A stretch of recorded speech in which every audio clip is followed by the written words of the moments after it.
Hello and welcome back. So, we are going to continue the Tomb Kings campaign on live streams.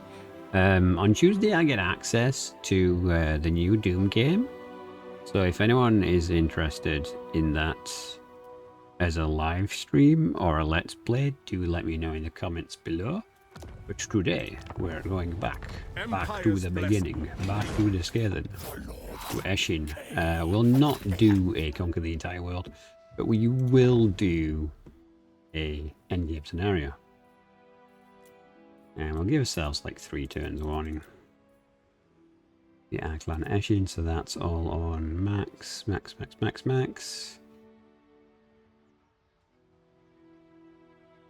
You know what?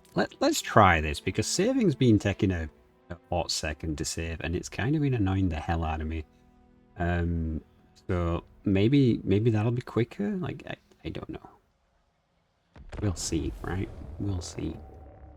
But yes, if you're not familiar, we've already done a paint of the map with the Clan Eshin. Wait. Back in the dark days.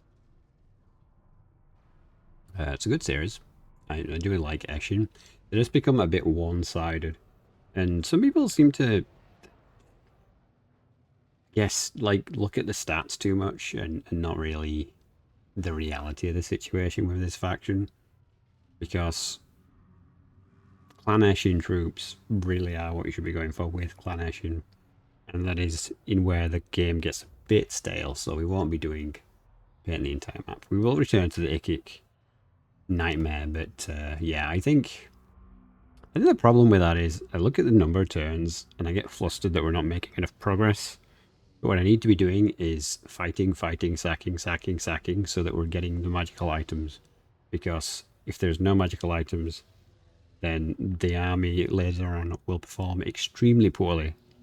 And I think ultimately that was what was letting us down in the last campaign. Nothing particularly terrible. But you know, it happens. Something to be aware of. And I have made some changes to my PC, so I hope you guys can't hear any fans running. How they play, they use schemes, yes. So yeah, it's basically Skaven stuff, right? Plus the schemes, which are really cool for leveling heroes actually. So we'll use that quite effectively. And we have a de facto orc army to fight here. And this army is a bit hodgepodged, but it's fine. And we're not going to do any kind of re-rolling. I'm not bothered about that today. Ah, that's actually pretty awesome, because like these guys get really good because you get melee defense there, you get melee defense there, and you get melee defense there? Yeah. They get masses of melee defense, which makes them ridiculously good in combo. For wizards. It's Ratfu. So we are at King Paw, and this first faction is kind of annoying to deal with, but also, as I always say, I'm going to auto that first battle because it, get it, like CA set it up so you can't abuse these first battles, but if I actually fire this out, some of them will survive, probably the cavalry, and they'll just be a pain in the ass. Because you don't get the experience. Not because they'll cause me map pain, but you know, like you wouldn't get the full amount of experience.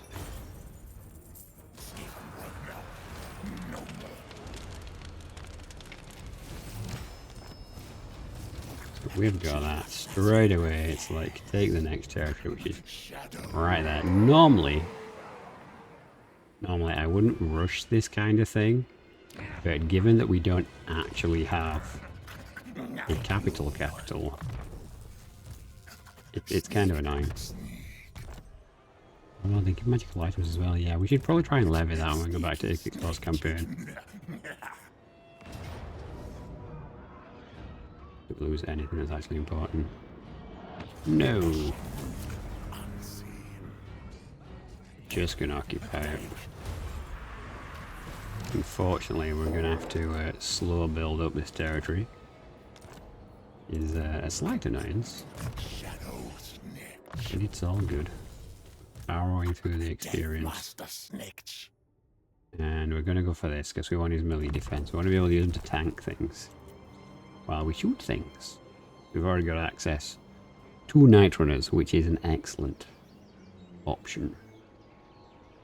I do like these guys for running around the battlefield, but the ones we get later are even better. So for now, we're just going to get these guys to be standard shooty boys because we already have some of the skirmisher ones. And we're going to get another lord. Now, Clan Eshin's lords do not get events, which I find annoying because I liked abusing the loyalty system. Get items.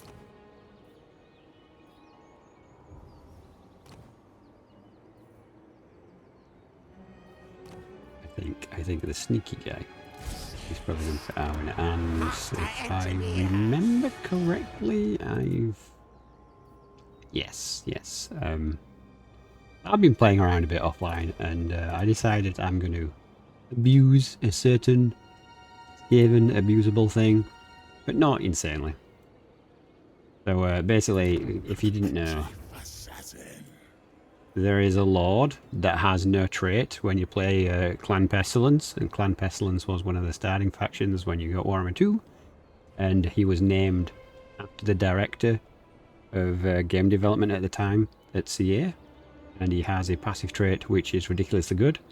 So basically I fought a campaign and got him to immortal status and made him recruitable and renamed him to Skaven Dan. And you can kind of cheese it because what you can do is you can take that character and you can rename him and save him again, and you can spam that trait infinitely. But we're not here for that. We're not here for mega cheese, and we've got super fortunate. Why is that one 2 turns?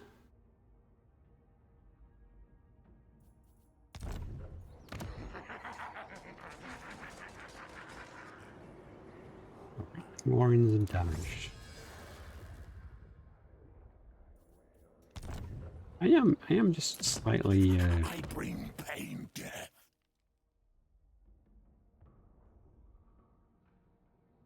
ferocious planner. No, it's that one. Okay, weirdly. That one's too I don't know. Does anyone know why this is like this? If you're watching and you know, let me know, because I am somewhat confused right now. We will be going heavily down this line, but to start with, this is only 1 turn. And we can get discount for chaff. Let's start here.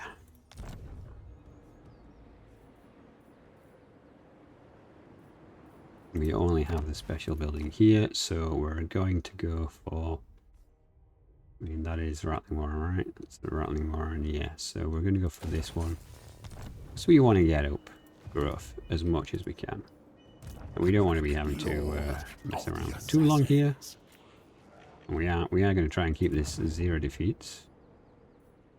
Yeah, make it all 1 province, and short victory is destroy these dudes. Easily done. Form 8 Eshin actions. Okay, so it's possible to get shorter victory, and we'll decide from there whether we want to carry on or not. But yes, we will endeavour to... Good plan scheme. I'm wondering if we should global recruit. Nah, it's going to be a waste of time, isn't it? Because we're going to quite quickly move on.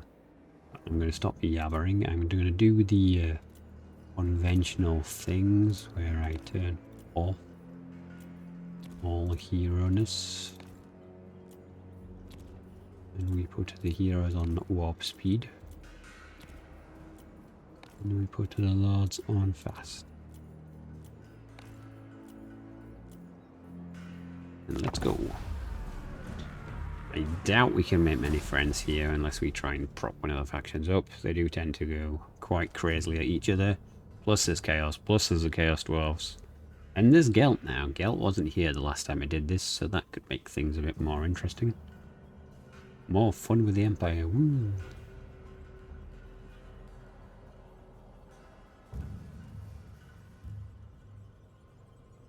And hopefully the audio is fine since I've updated OBS, my graphics card and everything else. These tech things do tend to happen. I'm also, moving forward, going to try and keep the conversation relevant to the game I'm playing. Because I've noticed sometimes I do go on a bit about different things, and as a Warhammer video, you're probably not interested in other things.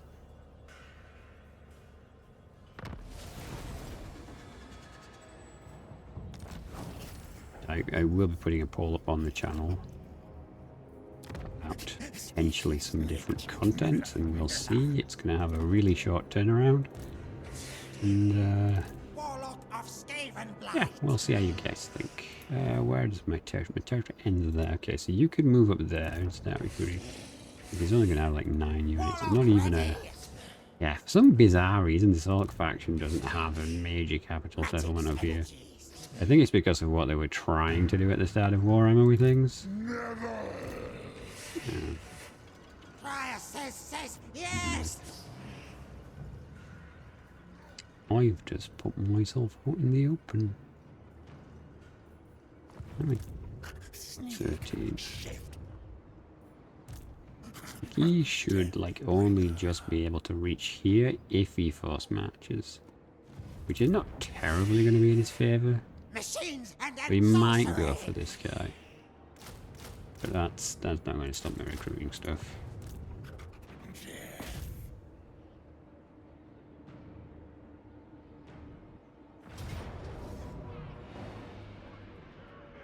Like, I know I like to fight these battles, but I don't think you guys want like that insane level of micro battles where I'm doing a 3-minute video and then we're done. I get this province locked down and get a proper fighting. Keep making more tank. We'll get a unit of... spears could actually be reasonable, to be honest with you. I bring pain, death. Okay, so we got another damage building. Okay, so we're doing well in that regard. I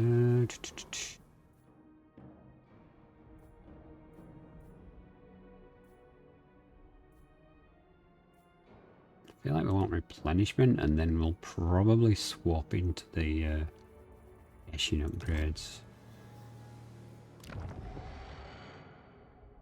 Can do that at leisure, and oh, I think we can probably get an assassin already.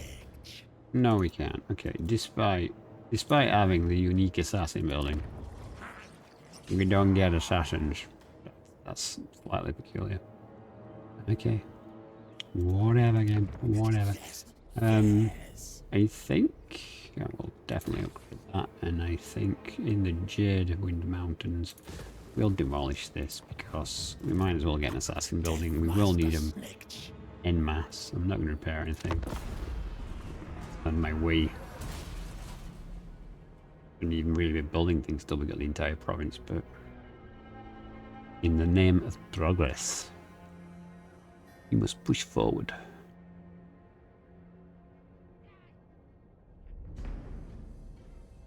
And we will be introducing some new content to the channel, so you guys will have to let me know how you feel about that.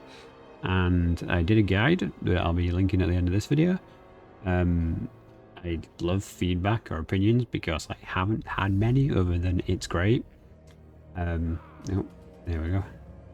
But that doesn't really...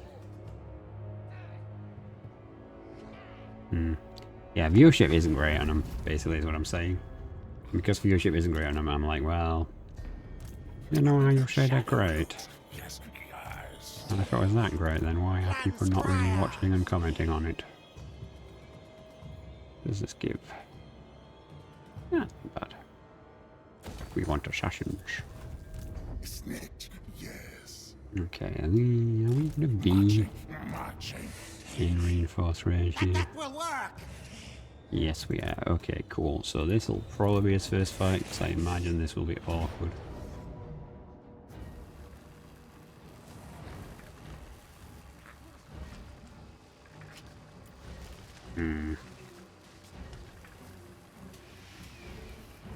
Yeah, there's no need to fight this one. It is on max difficulty, right? Yeah, okay. Interesting. I just could have sworn that I remembered this being a lot more painful. Whereas the AI is basically just giving me its army. And that puts us in good positions now to take the capital. And yes, we will make that the battle video. And if you're new here,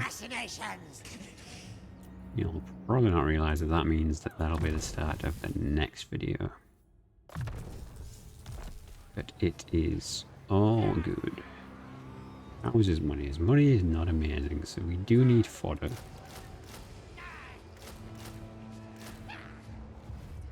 So let's build fodder up. No, not actually maxed out, okay. I always do the blue line first. I know it's not necessarily the most strategic thing to do. Yeah, we definitely got to get that to Snitch. Because it gives armor, and yeah, he's got armor 90, it has 30. Plus, you know, on my Discord. Oh, it's so good. So good. So, really good progress so far. And there's a vampires there, but I think they're dying. No, he has a province. Okay, it's over there. I can't see it. And then there's these guys. So who's fighting who right now? No one is fighting anyone. Just stall on me then, yeah? You got a slight allegiance with some rando over there. That's kind of odd that no one's fighting anyone at all. Okay, corruption's going up, which is nice.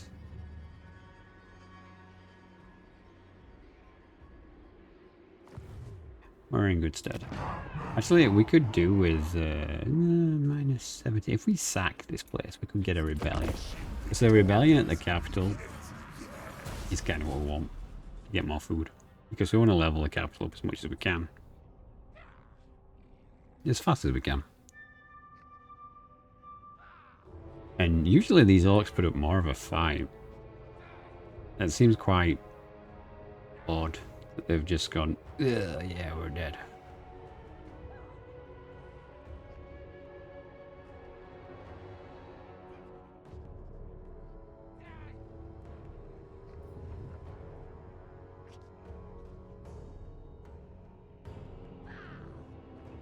Unless they have like another army wandering around somewhere.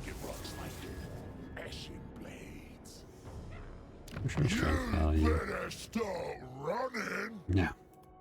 Terrible.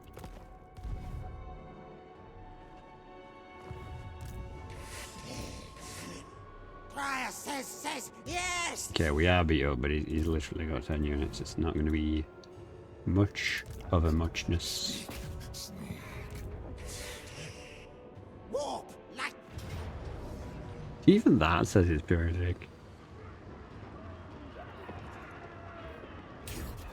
Interesting. We want to get his little lord in here. We built him, we got to use him.